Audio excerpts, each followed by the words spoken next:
They called us cowards for not meeting them in open space. They said we hid behind mines and memorials. They said they would cross and write a new law with the ink of our retreat.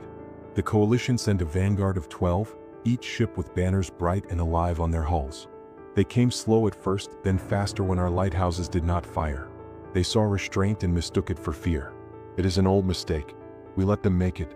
When the vanguard reached the first shoal, the stones began to speak. Not warnings this time. Names. The picking up of a child after a fall. The sound a wrench makes when it slips and knuckles split. The stutter of breath right before a pilot says goodbye. The vanguard slowed. Color drained from their banners. Their captain spoke on private channels and argued about honor. The coalition admiral told them to hold course. We marked the moment on our board. We opened the anvil. The anvil is not a wall.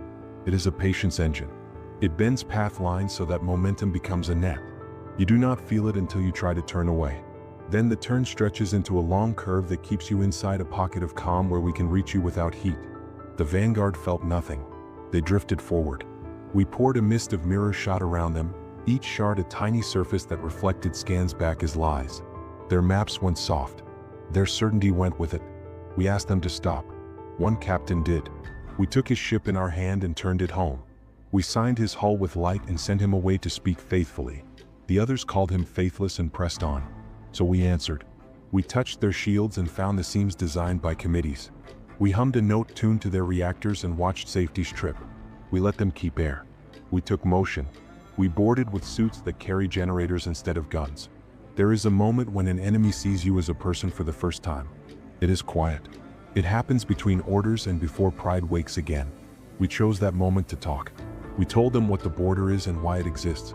We gave them water and sealed their wounds and sent them back with a long corridor of gravity like a river that returned them to their admiral. The corridor ended at the place where the warning stones drift. We did not pursue. We did not gloat.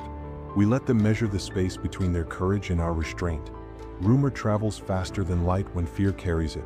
The vanguard story split and grew as they crossed back to their fleet. Some said we could stop time. Some said we turned space into glass.